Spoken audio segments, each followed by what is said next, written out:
келдіңіз bizim subetimizge da navbatdagi musafirimizni davet etib uchimiz beraberlikda laf etdik. Edemaga Dudakov qurultay delegasi Qrimdan bizga canlı bağda. Edemaga assalomu alaykum, xayrli akşamlar.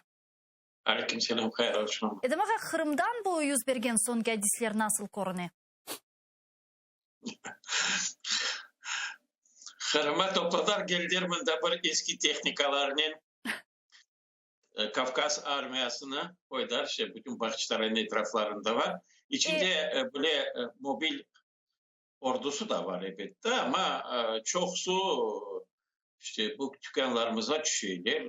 Para sorap tikaran otmek hıdrıylar. Bilmiyorum. O çünkü iberide para da vermediğimi yolluk deyip ona da ben böyle bir düşünceye koyayım bize. Ama ben her vakit aytayım da şimdi de kaytarmak isteyeyim. Bu insan kendisini deliye uğray. Öyle bir taktik var. Bir insan uzusunu deli deyip göstertiyor. Başlayıp kavga çıkarmaya, bağırmaya, tutmuş beni de, şimdi bıçaklayacağım de, bütün koy kaçay korkusundan. Lakin bu bir taktik. Bir vakit bana evde de bir laf etkende, soy sopumla da laf etkende her vakit aytırdım. Logik taraftan bu olmamaslık gerek. Çünkü o anda kirse Ukrayna'nın ordusu bu 2014 senenin ordusu değil. Bu bir günlük cenk değil. Tek bana bu kavgalar çıkan sonki kavgalar çıkan son 8% aksiyalar uçtu. Gazprom'un, Rosneft 10% uçtu. Bu ne demek? Bu ekonomika pek balaban para tüyüyor. Eğer ahmak olmasam evet de böyle şeyi yapmak gerekmiyor. Ben bilesem o tek oyun oynayıp kendisini deliliğe koyuyor. Lakin başka şeyler de var. 2014 senesi bir kereden kafasına vurdu. Ah beni sevmeyler, beni hürmet etmeyler deyip ben bilesem o niyetlerinin gelip Kırım'a aldılar. Olmasam akıllı vakit işletseydi bu şeyi yapmazdı. Onun için bu şizofreniye tarafı da var. Çünkü insan çok yıl padişah olsa hepsi onun yanına diz sürse o insan politikadan biraz hastalanıyor. Onun için bir taraftan bu tarafta siyaset de var. İkinci taraftan bir koefficient koymak gerekmiş. Bir koefficient поправочный desek bunun kafasında ne? Bu da var bir problem. Aynı zamanda bugün Rusya Dışişleri Nazirliğinin aytkanına göre Rusya demek özünün bu tedbirlerini, talimatlarını, askeri talimatlarını artık yekünlengen ve Kırım'dan askerlerini Rusya'ya geri alıp ketedigen haberlerini tarqatты Rusya'nın demek Dışişleri Nazirliği. Bunun ile bağlı malumatlarınız mevcut mu? Edemaga katende mi Kırım'dan Rus ordusunun çıkanını göresiz? Kirgende pek çok yıl boyu teknikası, kırılmış teknikası var. Ben bu Bahçısaray'dan Tavşan Pazar'a kadar varsam Perivalni. Bir 8-10 maşına durur diye bozuk yol boyunca. Şimdi görmeyik ama kolonalarını dün bu Semzavodumuzun yanında var idi bir orduların toplaşma. Başladılar bir kolona çizmeye. Eminim ki onları Pekin çıkaracak. Çünkü bu saltatların, o askerlerin aslı paraları da yok çoğusunun. Aytayım da 3-4 adam olup bir pite alıp aşağılar aşları da yaxşı yok mu deyip bu nasıl cenk yapacak deyip biz tanımda bir düşünceyimiz. Ama orduları toplamaya başladı. Pekin çıkacak. Rizaha, siz nasıl düşünüyorsunuz? Demek Rusya ordularının çıkanı hakkında haberler veriyor ama bu doğru mu? Aslında buna işanmağa mümkün mü? Putin'e işanç yoktur. Ama orduların çıkarıp başlaganların aytalar. Bir taraftan da Amerika Ştatları o da çıkarış yoktur dep ve 150 bin asker var Ukrayna sınır yanına. Onun için onlara işanç yok. Daha bir fikir var. Onlar birkaç askerlerini böyle gösterirler çıkarganların ama tankların bu teknikasının da yana yerini kaldırıp depolara ayıp kaldırıp böyle çıkmak mümkünler. Koz boya gösterilmegi. Onlar bir yeni çizmegenceğiz. Bu duydular. Bu kuşunu toplagan son onlar duydular dünya sakınıp başladı. Dünya cenk istemiyor. Dünya cenkten sakına bek. Onun için de bu da onu anlagan sonra bir bunun şantaj etip başladı da ve korkutacak ola. Onun için de ben isterim, umut ettim NATO taraftan daha bir hareketler yapılmak gerek. Ziyade silah getirilmek gerek Ukrayna'ya. Bu Baltika hükümetlerine, Polonya'ya o askerlerin, NATO askerlerin getirmek gerekler. Çokça doldurmak gerekler. Ve özlerin gücün mutlaka Putin'e göstermek gerekler. Herkes, bütün dünya itiyor. Putin tek güçten sakına. Şimdi o güçünü ona göstermek gerek. Şimdi bunda önemli böyle mühim bir nokta var. Yani Rusya zaten Ukrayna'ya 8 yıl evvelsi 2014 senesi demek böyle hücumunu başlattı ve Ukrayna'nın topraklarını, hususan Kırım'ı işgal etti. Yani şimdi bu olganından sonra artık Rusya'nın Ukrayna'ya növbetiki hücumu gerçekleştirecek mi degen sualini elbette ki tarihe bakacak olsak ihtimallar çok yüksek. Belki bugün olmasa da başka günler, başka aylar, bir müddet sonra kenedi bu olabilir. Elbette ki şu sırada biz Kırım Tatarlar olarak en başta sizden soramağa istedim. Eğer ki bu hücum gerçekleştirilse bu bizim için ne managa gelecektir? Hususan Kırım'da yaşayan Kırım Tatarlar için hangi bir tehlikelerini ve tehditlerini taşımakta bu gibi ihtimal? Bakınız, bunların askerleri gelgende Vakçıray'dan polis de doldu bu tüm yer. Bizim kasabamızda da etraflarında polis maşinaları yürümeye başladı. Evet, ordusu da bilmezdi hücum yapacak mı, yapmayacak mı? Lakin azınlık görürdü. Azınlık nasıl görürdüler? Bizim kasabalara gelip, bizim kasabaların etraflarında izleyip, bakmak kalkı. Cenk başlasa, ben bilesem bizim halkımıza pek zarar düşer. Ben bilesem çok insanları gecenin gelip alıp giderler. Çünkü bakınız, böyle kompüter oyun oynayan 15-16 yaşına balları alıp terörist edip kapayırlar. Biz televizyonda çıkamız, gazetleri yazamız, Hansaray için çıkamız. Başka insanlar var. O insanları elbette cenk başlasa birinciden izolasyon yapacak. Rıza, siz ne dersiniz? Çünkü Milli Meclisimizin prezidiumunun zaten açıklaması artık oldu. Biz onu gördük, eşittik. Yani şimdilik Milli Meclis ofisinde Kiev'de bulmağa devam ete bir yerge koçmege de planlaştırmaya ama herhalde bu Kırım Tatarlar için ne managa gelebilir? Evet, Kırım Tatar halkı bir zamanlar onlar milyonlar var idi belki de. Ana bugünkü 300 binge düştüler. Biz çoklaşıp olmayımız. Her zaman bu geopolitik işleri, cenkleri bizim halkımıza tesir etti. Bizim halkımıza o etmeye yol açılmay.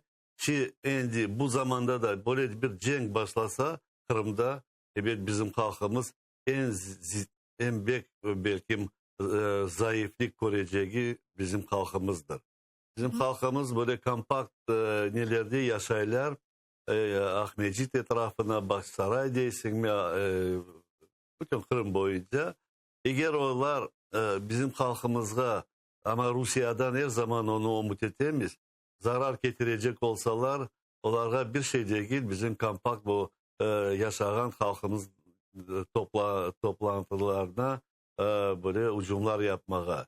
Onun için cenk olmasın, cenksiz çizilsin diye o isteğim bu bir boyutlu. Tek benim değil, bütün halkımızın, bütün ana babalarının, ballarının, yaşlarının. Шубесіз, мына біз учумыз топландық та, şimdi çok mühimde bir meseleni laf etmege isteyim. Adamağa bu meselede daha çok fazla malumatlar bizge berir. Bu Han Saray meselesi. Geçken hafta demek biz bu meseleni çeşit türlü demek programmalarımızda aydınlatmağa tırıştık ki Han Sarayımızın milli mirasımız şimdi yok etilmeye posağasında tura büyük bir çatlaklar duvarlarda peyda olganlığı ile bağlı haberler aldık. Bu videolarını bile yayınladık. Şimdi vaziyet edemağa neden ibaret? Bir de bir demek denişmeler, bir de bir hükümet tarafından, işte işgalci hükümet tarafından yapılgan hareketler, bir reaksiya bu yüz bergenlerge mevcut mu? Son haberler neden ibaret? Sonki haberler o çatlak yerlerini kapattılar bunlar. Son bir toplaşıp yaptılar. Gene şu bu proje yapan injenerler anda geldi. Evvelki projeleri yapan. Gene o restorasyon böyle Aytayıklar, Aytayan gibi işlerini yapan firmaların geldi. Gene bu hükümetin başında çalışan milli miras taraftan işte işleri alvaran o medeniyet nezirliğinden toplaşıp Aksunov'da var ediyanda böyle bir toplaşıp yaptılar. O toplaşıda kendi kendilerine sohbet etti ve bütün iş doğru yapılan keramet yani bu İspanya'dan gerek algıdan keramet pek okşay eski keramet diye bir türlü farkı yok demek. Ama ayetmeyse bundaki bir insan durup ayettir. Okşamak ve orijinal auditişni diyorlar bu bir tekildir. Bir şeyi bir milli mirasga uşatmaya mümkün. Lakin o milli miras olmayacağını haber etmeyler. Adamları aldatıyorlar. Bana nasıl aytayım? Aytayık bana bu şimdiki olimpiyadada bana bu Valiyeva'nın nesi? Bütün hükümet yalan aytar. Bu doping değil, bu bir şey değil, onu değil, bunu değil. Bütün aslı bir hükümetin başına olmayanlar da bunun tarafında. İşte Han Saray'ın içinde de böyle uydurmalar. Yapan hatalarını tanımaya istemeyiler, doğru değiller. Beyazga kara değiller, karaza beyaz değiller. Ve aralarına bir tane tamur halktan bir spesyalist çağırayık da bunlar da o fikrini aytsın diye yok. Tek bana bu nasıl diyeyim? Bu başlarına süngenler söyler. Kendilerine anda bir vazife kıdırgan söyler ve hükümetin başına bir yerde varıp çalışacağım sorularını onları auditoriyaga koyuyorlar. Bu kadar. Onlardan da birisi bir söz aytmıyor. Yalan. Bütün şeyleri yalan. Milli mirasımız yok edildi. Şimdi bu çatlaklar için aytıyorlar. 10 milyon para gerek. O dolara çevirseniz 130-150 bin dolara ciz kadar bu işleri yapacak. Ama birisi de kaytarıp aytmayın ki bu bina indi evvelki kotergen kuşlarını bir vakit kotermez. Bunu toktatmak mümkün. Vaktince toktatmak mümkün. Bu şeyleri duvara düşmesin diye yapmaya mümkün. Lakin kotergen, duvarların kotergen yükleri azaydı. Onu aytmayla birisi. İkinciden bu çatlak Şimdi bir vakit yok etmeyecek. Onu şuvacaklar, kapatacaklar. Lakin bir şey olsun, yağmurluk olsun ya da bir boran olsun. Onda hepsi bir o yerler çatlayacak. Hı hı. Bu yapan işler Rusya aytkanda neobratимый işler. Öyle aytmak gerek. Ardına kayıttırmaya pek kıyın o şeyleri. Bu bizim milli mirasımız cöğez. Bu bina gene de kaytarıp aytam. 1927 senesi yer tiprentini 8-9 balına tuttu. Bir şey oldu, bir çatlak da olmadı. Şimdi inженерlik tarafından ne kadar buna kazak getirmek gerekir, ne kadar onda bir ziyan getirmek gerekir, bu şeyler olmak için. Anlayan insanlar toplaşalar. Biz zamana Людмила Zoz, Effel'den olan restorasyonlar, onlar toplanıyorlar. Bir yerde bir şeyler aytıyorlar. Lakin bir yayımga onlar çıkmayırlar. Tek bana bu Karadeniz Production çıkaran bir şeyler gösteriyor. Böyle internet vasıtasıyla bloggerler bir şeyler gösteriyor. Lakin büyük böyle televizyon tarafından bir şey yapılmıyor. Çıkanlar aytıyorlar hepsi yaxşı. Allah'a şükür. Bu çatlaklar bir şey değil. Yapamaz. Daha çok yaparız. Bundan da yaxşı olur. Kilometre ben bellesem onlar hepsini indi geçmeye niyet ederler. Çünkü eski keramet koymaya spesyalistler yok. Reza ağa, siz nasıl düşünüyorsunuz? Yani zaten Kırım'da Kırım Tatar halkına binaen çeşit türlü baskılar yapıla. Milletke karşı represiyalar kullanıla. Binadan ne isteyilir? O bina bilirsiniz bizim tarihimizin bir merkezi bir yeridir. Eğer bu Pushkin yazmasaydı Baksaray Fontanı, o Han Sarayı'nı çoktan sürüp yok ederdiler. Ama Pushkin'den onlar vazgeçmediler. Onun yazılan poeması da çeşitli olmaylar. Onun için o razılık verirler ama Han Sarayı'nı keti yavaş yavaş bozup, yıkıp, bir çirkinlik verip ona tırışacaklar. Ben inanmayayım onlar güzel restorasyonu yapacakların. Tek işgallar çıkkan son o zaman bizim halkımız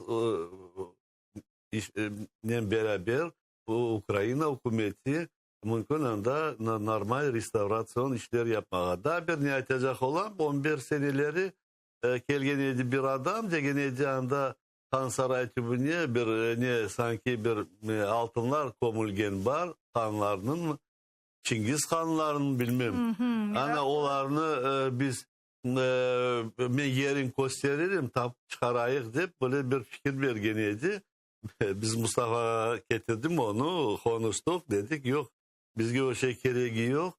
Niye bakacakmış, niye dinleyecekmiş, niye de kazacakmış hep o adamı yola.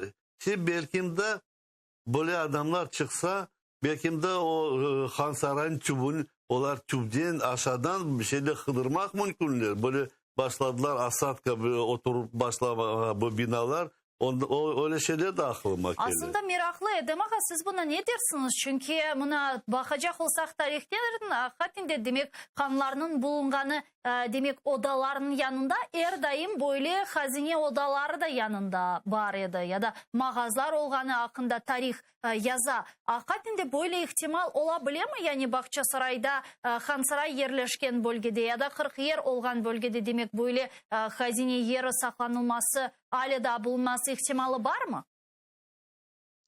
Haklısın. UNESCO'dan ekspertler 2011 senesi geldi. Orada degenedi. Rus dilinde bu dikkaten geçtiğinde spesifik şeyler var. Сохранение архитектурной среды değiller. Demek bana bu eski binalar bunlar hepsi saklanıp yanına çıkan yanı binalar mesela Han Sarayı'ndaki karşısına çıkan Sovyet hükümeti var 54. seneleri çıkan çubuğlar onlar hepsi yok olup onların yerine bu şeyler yapmak mümkün.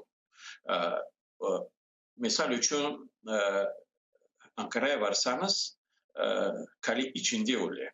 Bunda da yapmaya öyle şeyler bulgur. O zaman da bana bu prezentasyonlu proyekt yapanda Krasnaya Linya değiller. Han Saray'ın etraflarında tap Çutkale'ye varınca bu Tahtacami'den başlap o yerde kızıl bir çizik yaptılar. Запрет на производственную деятельность деген şey. Şimdi o kırmızı sınırı bunlar yok ettiler. Bunların boyunca onun için ondaki evleri satıp alıyorlar şimdi. Bozaylar o evleri. Onun içinde bizim halkta var, pek çok var. Ve restoranlar, kafeler yapıyorlar. Bu evet bu prezisyona projekte karşı yapılan şeyler. Hı hı. O mühim şeyler. Eğer 2017 sene Han Sarayı'nı restorasyon işlerini yapmasaydılar böyle, biz tarihe şimdiki girgen zararlar olmazdı. Demek ki yapan işleri karşı çıkıyor. Anladınız bunu? То есть, если бы они в 2007 году то, что называют реставрацией, если бы не приступили, то это было бы лучше. Потому что принесенный ущерб в разы, в десятки раз превышает ту пользу, которую они сделали. То есть где-то там, может, подлили, где-то укрепили стены. Это все, что можно сказать, что нормально, так сказать, подпорные стены появились где-то там. Можно сказать, что что-то они укрепили. Провели какие-то археологические раскопки кое-где, хотя тоже очень некачественно. Все остальное, то, что они сделали, оно принесло значительный ущерб, и кое-что мы уже никогда не возвратим. Mesela Büyükhan Camii'nin duvarların tepesinde ağaçtan yapılan hayiş var idi. Şimdi anda beton. Betondan erozya oluyor. Ömer'in yazmaları dökülüyor. Ömer'in yazılarını yanından yapmaya mümkün.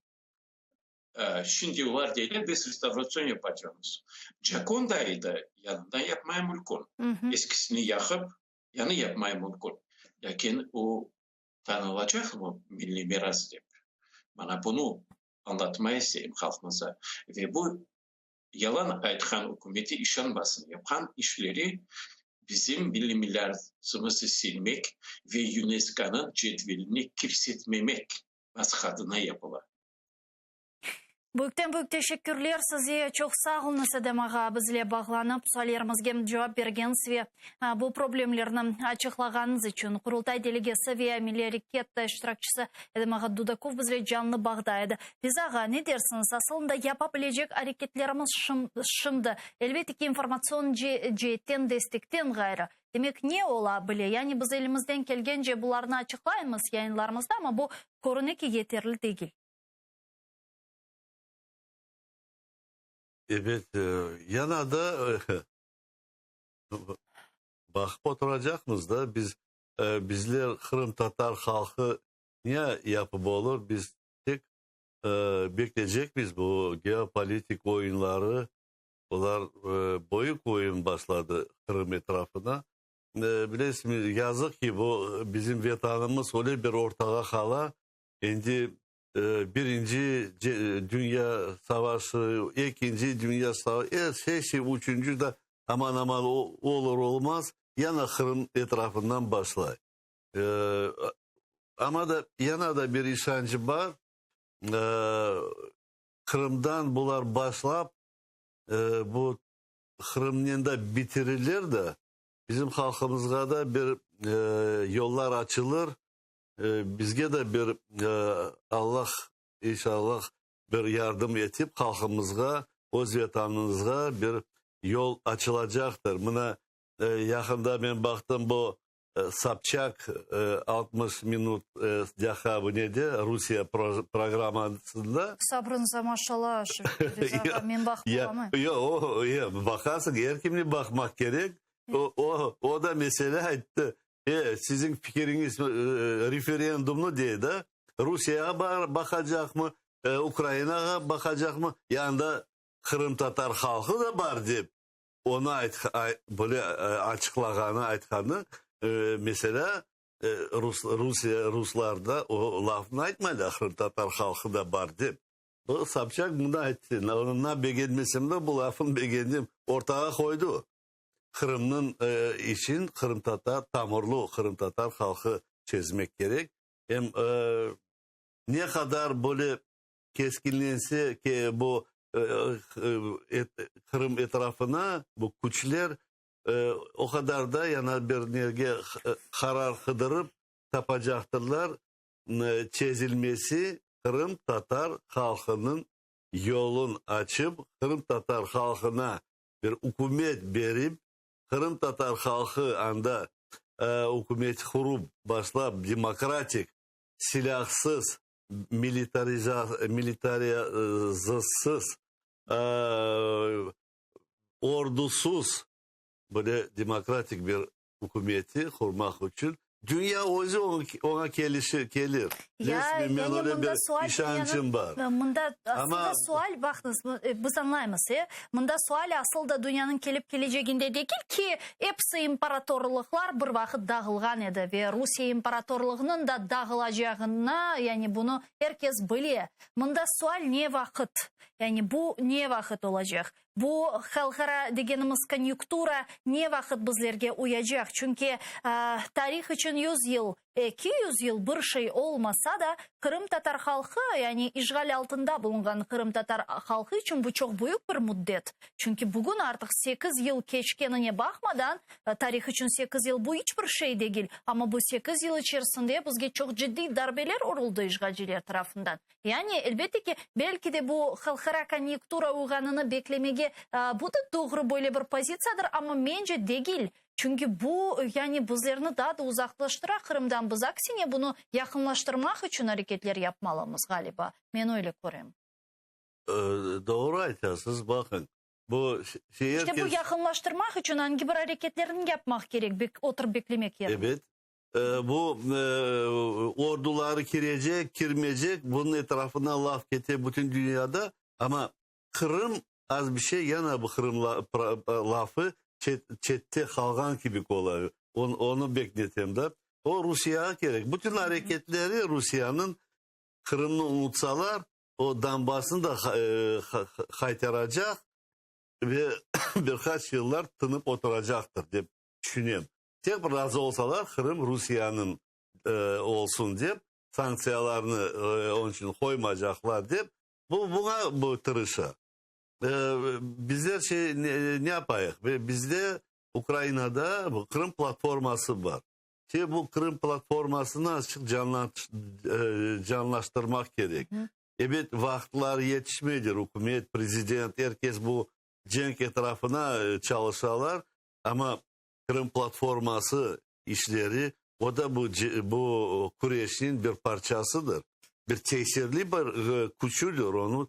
Mutlaka çalıştırmak gerek. Çalıştırmak gerek ve bir kararlar arıp anda platformada karar alıp ona çıkarmak gerek. Sovyet'e çıkarmak gerek.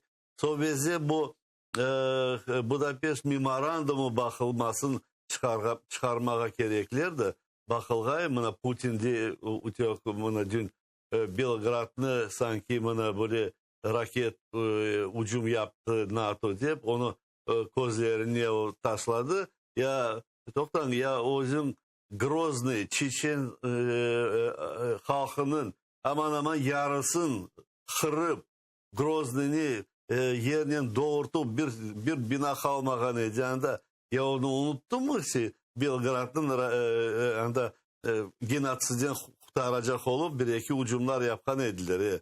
Ama bu böyle 200 mü 300 mü 1000 adam öldürdü. Çeçen halkını öldürdü bu Putin mesela. Şimdi onun közüne bunu aytmak gerek. Son anlaşmalar değil. 97. senesi buna NATO böyleydi. Böyle anlaşmalar var idi. Ya toktan. Ya ondan evvel 94 senesi Budapest memorandumunu imzalagan idi Rusya. Ne için ona kaytarmak gerek? Ona kaytarmak gerek. Sovyet'e onu baktırtmak gerek. Ve bunu kim koterip olur bu sualini? Ben belesem Kırım platforması. Çünkü anda bütün Avrupa hükümetleri hoş olgan.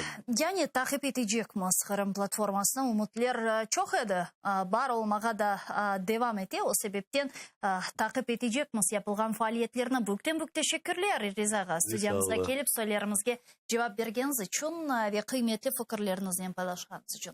Milli Meclis azası Riza Şevkiyev stüdyamızın musafiriydi. Saygılar arkadaşlar. Men ise bir saatliğine sizden sağlıklaşam.